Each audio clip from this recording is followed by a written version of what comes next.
Mark Rogers TV, always talking college football. Please subscribe to my YouTube channel for the very best in analysis right here with myself, but also the best bloggers, broadcasters, and writers in the industry, including Shannon Summers, who is the director of the Ozone Radio Network. You can also catch him on Across the Field and also the Silver Bullets podcast. Shannon, Tony Gerdeman, the rest of the guys doing a great job there at the Ozone. Shannon, how you doing tonight? I'm doing great. Thanks for having me back on, Mark. Yeah, we have a ton of spring games for the next 2 weekends, and Ohio State gets on the field on April 14th at the Shoe. It'll be one of the bigger crowds, if not the biggest in all of college football.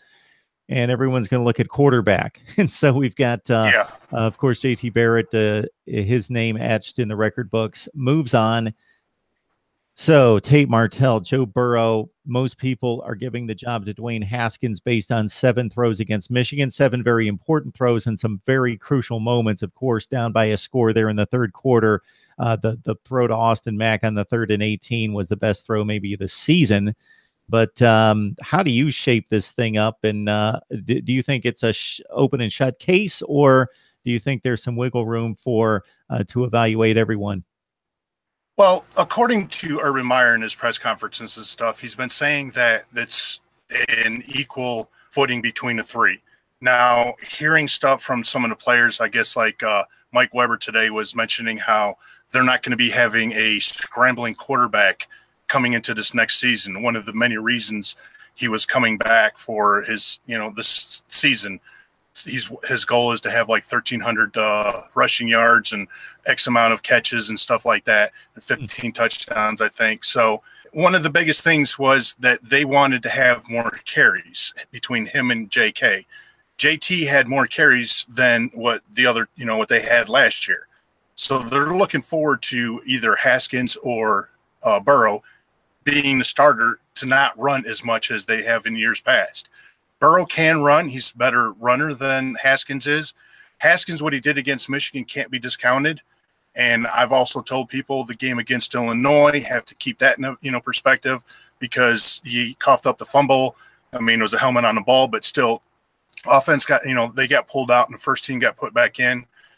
But at the same time, Burrow was likely the backup before he got injured, which thrust Haskins into it. Haskins did a great job. So it's still neck and neck from what I'm understanding between Haskins and Burrow.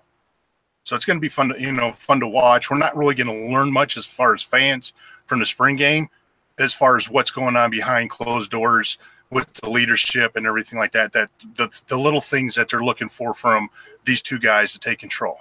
Shannon, do you think maybe too much is made of Joe Burrow transferring if he's not the starter? And if this quarterback competition stays through till August, obviously, then he's in the running and won't be able to make that decision anyway for the 2018 season. That's passed him by. But beyond that, if Haskins wins the job, then obviously Burrow is going to be in a place where, unless Haskins falters or gets injured, then it's the difficulty of having the recruiting status that Ohio State does, that you can't keep everybody happy because you brought in 4- and 5-star quarterbacks, but only one can take the snaps. Right. And Burrow is the one that he opened the door for the whole situation to talk about the transferring and everything, the Big Ten Conference championship game afterwards, I believe it was, and maybe the bowl game, talking about, I'm going to sit down with Urban Meyer, and I'm going to sit down with the quarterback coach, Ryan Day, and we're going to sit down and discuss what I need to do. I'm going to give it everything that I have this spring in order to become that man, because I want to be the starter here at Ohio State.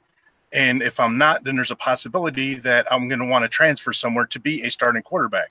And he's looking at his future, wanting to go into the NFL, I'm sure, and he wants to be a starter somewhere, which is understandable. Now, does that mean that coming out of the spring is still neck and neck? And Urban sits down with them both and says, look, both of you guys are my guys right now. I can't make a determination. What you guys do during the summer is going to determine who becomes the starter come fall camp. It's going to be interesting to see what choice he makes. I know a lot of people are saying, hey, he could be going to Nebraska, but I honestly think if he doesn't win a starting job in spring and they decide to go ahead and go with Haskins and he decides to transfer, I honestly believe that they might put, all right, you can't transfer to Nebraska because we have to play them this year. So I think everybody needs to maybe calm down on these Nebraska rumors if he does happen to transfer.